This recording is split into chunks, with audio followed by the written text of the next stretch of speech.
Hello, friends. So, we have just completed chapter 1, where Eckhart taught us about consciousness being the way out of pain. We learned about the pain body, those accumulated layers of old emotional pain that live inside us. We learned that the way out of that isn't through more thinking, more analyzing, and more trying to fix ourselves. The way out of it is through presence, through becoming aware. So before we move to next chapter, where Eckhart will take us even deeper into presence, we want we want to make sure we have this foundation solid because everything Eckhart teaches us from here on builds on the core understanding. You are not your pain.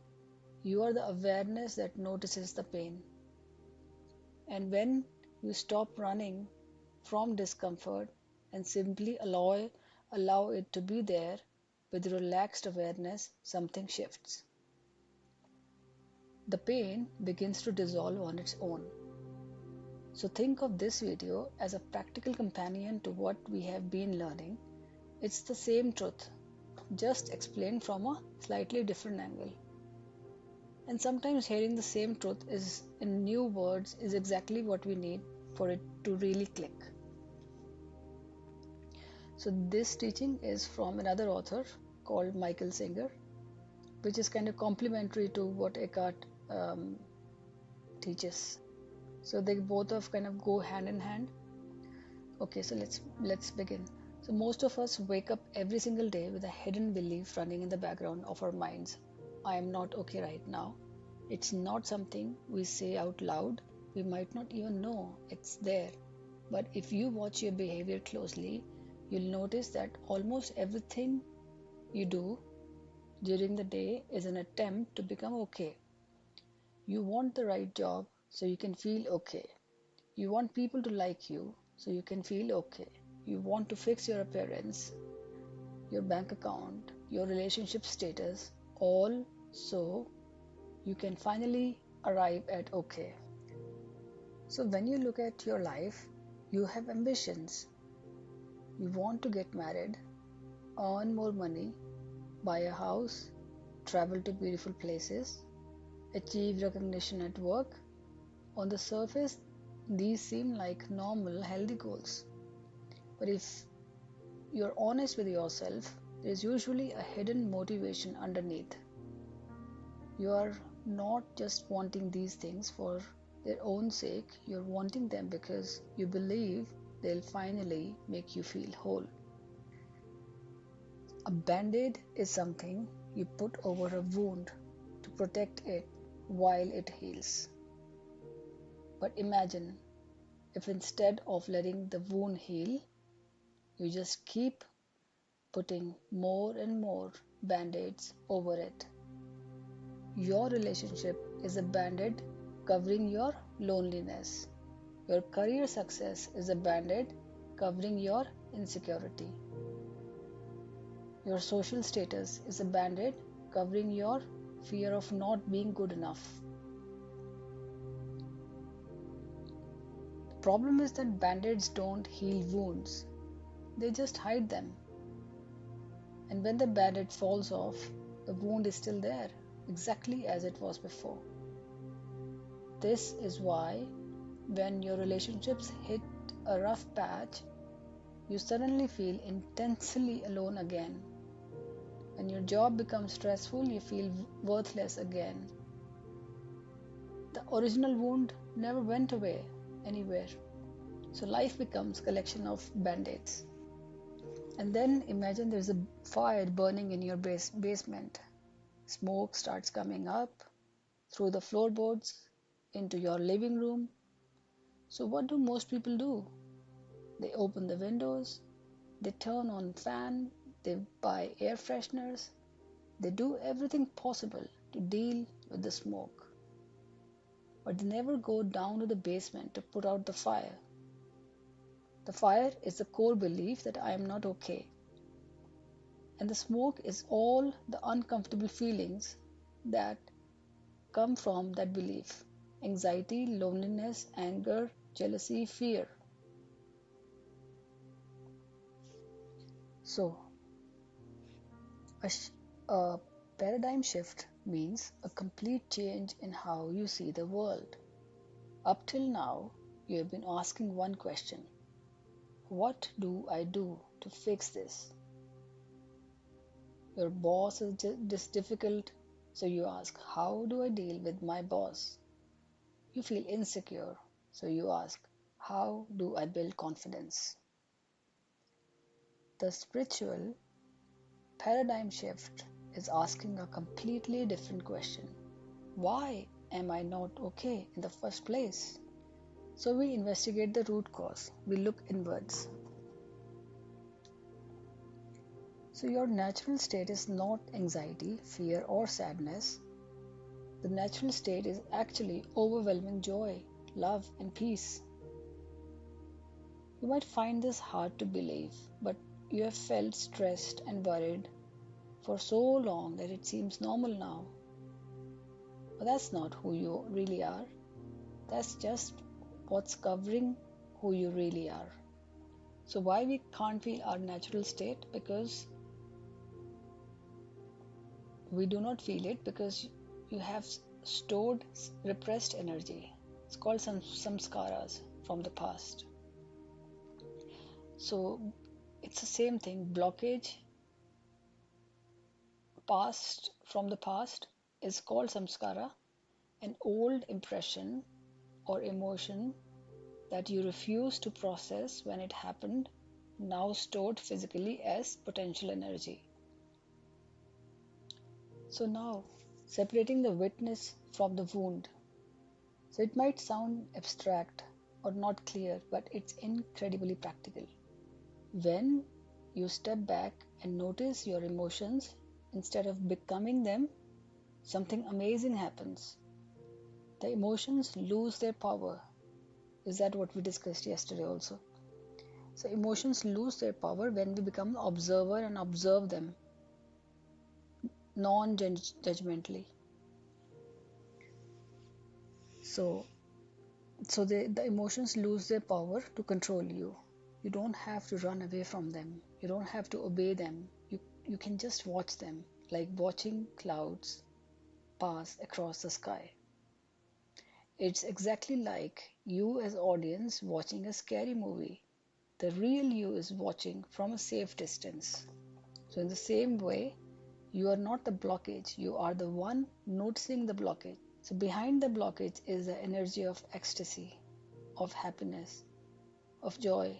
You do not need to find happiness. You simply need to remove the debris covering it.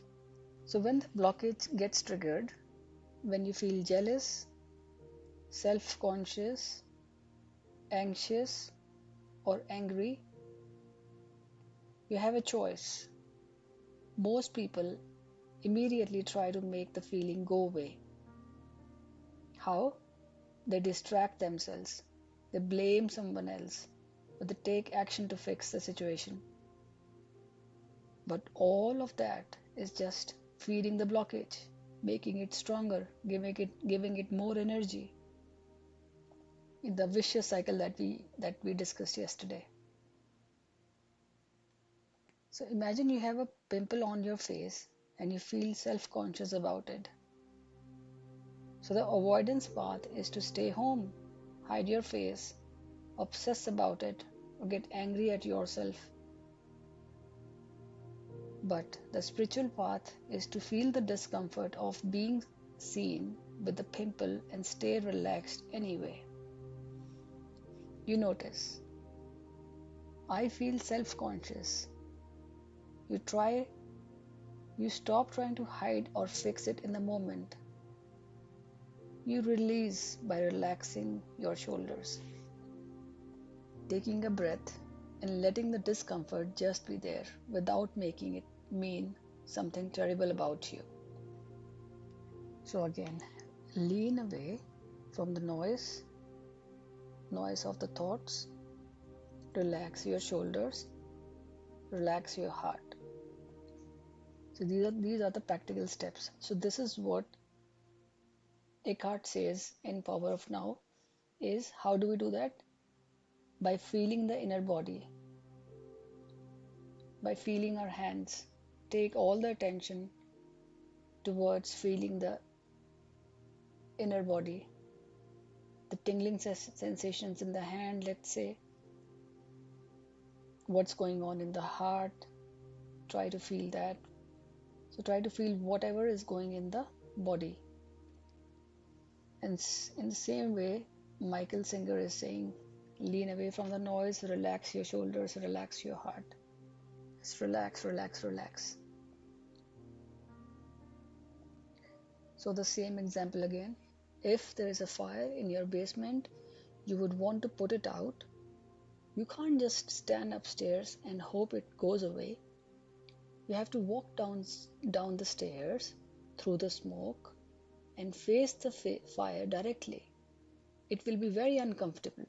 Your eyes will water. You'll feel the heat. But it's the only way to actually put it out. The same is true with your inner blockages. You spend your whole life avoiding discomfort. You'll never remove the blockages. You have to be willing to feel the fear, feel the shame, feel the loneliness, not forever, but just as long as it takes to release it again and again.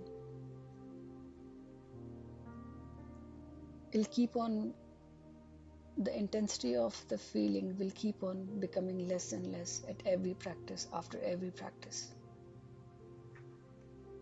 The intensity of the emotion will decrease. Most people spend their entire lives running from these feelings, running away from these feelings, which means the feelings never get a chance to leave. So again, this is same. Yesterday we talked about being observer. So this is the same thing in a different words.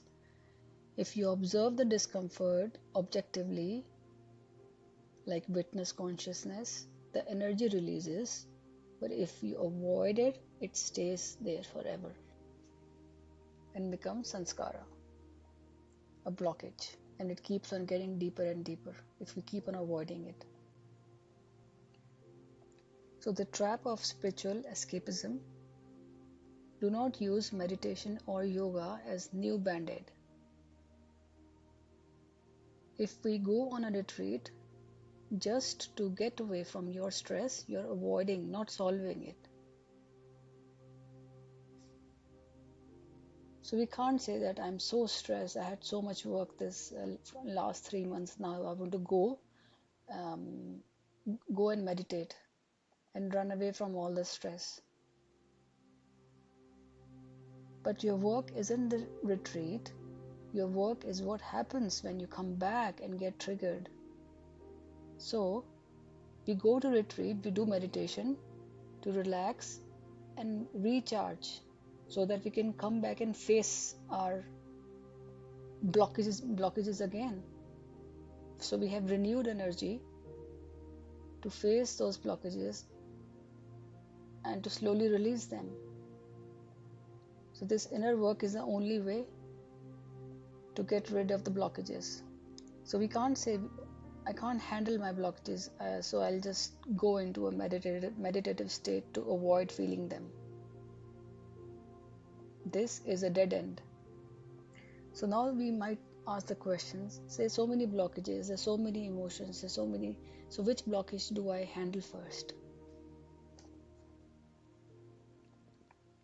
So one of the things Michael Singer says, you can pick up the low-hanging fruit, that is something which seems very easy for you to deal with, rather than picking up a very complex emotion and you get lost in it and not feel inspired to do it anymore. And also he says, so whatever is bothering you right now, you can pick that up. The email that's making you anxious, the person who is irritating you, the situation that's making you feel small, that's your current assignment. You don't need to analyze your entire past or plan out years of therapy. You don't you just need to work with what's directly in front of you today. So imagine you're getting ready for work and you can't find your keys. You start to feel frustrated and panic. That frustration right there in that moment is a blockage surfacing. You could ignore it and just keep searching frantically. Or you could notice, wow, I'm getting really upset about losing my keys. Let me feel this frustration without adding a story to it. Let me relax my body and let this energy move through me. So that is the work. It's not dramatic. It's not in a therapy office. It's right there in your everyday life, in the middle of the chaos. No running away from it. Michelangelo once said that when he looked at the back of the marble, he saw a statue already inside it. His job wasn't to create the statue, it was to chip away everything that wasn't the statue. Life is doing the same thing with you. Every difficult situation, every painful moment, every person who triggers you, these are strikes of the chisel, removing the parts of you that aren't real.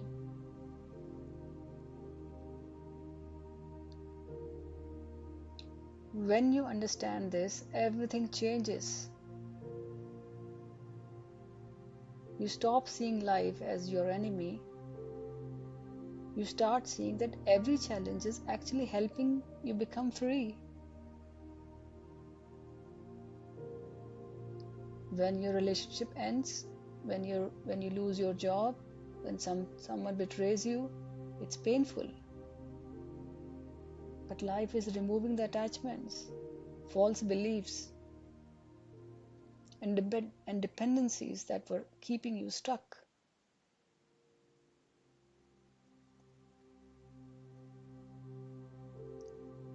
The pain is not punishment. It's liberation in progress.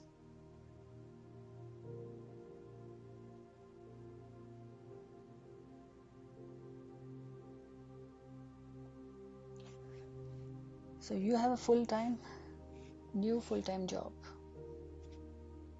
You still go to work, pay your bills, take care of your family.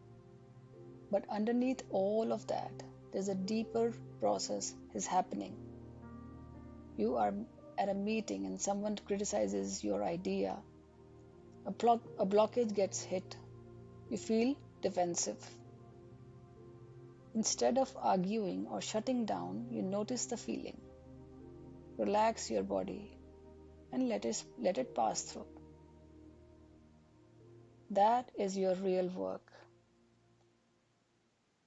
Everything else, the meeting, the project, the job title, is just the classroom where you practice. So our job is every moment to let go. Letting go of the blockages bit by bit, slowly, slowly. Relax and release. It is like removing your hand from in front of a flashlight. The light was always shining.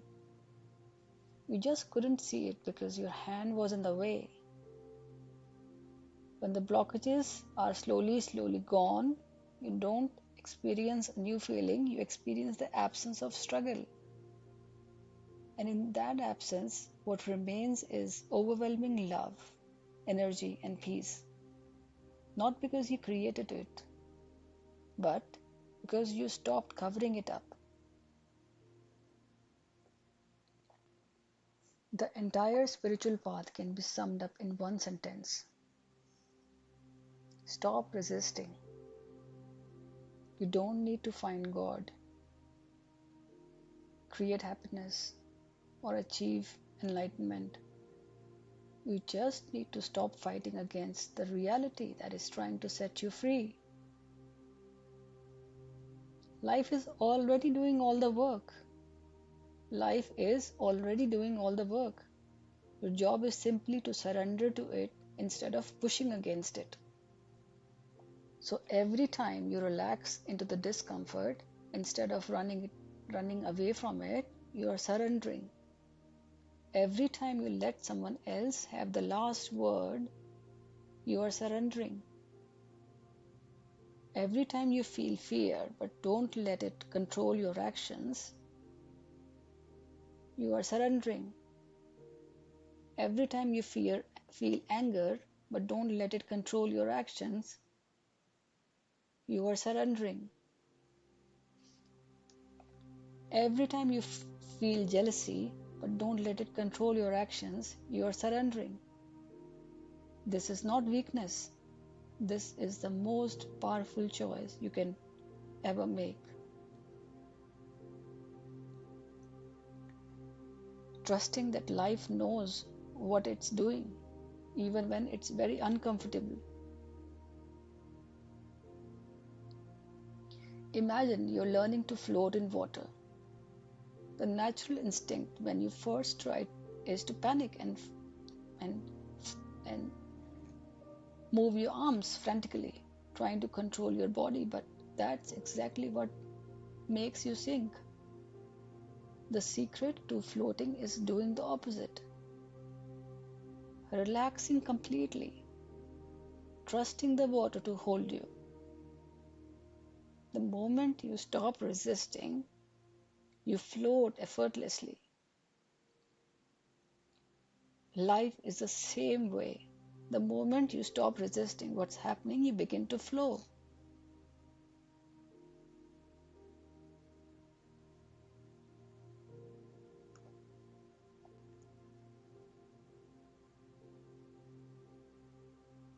So that's the end of today's session. Thank you all for listening. We would love to hear from you in the comments. Please share your experiences with this teaching. When you tried to notice, stop, release, practice, what happened? What blockage showed up for you? And what are you struggling with in applying this? So your comments might be exactly what someone else needs to hear. We're all on this journey together, and your insights will help create a community of support.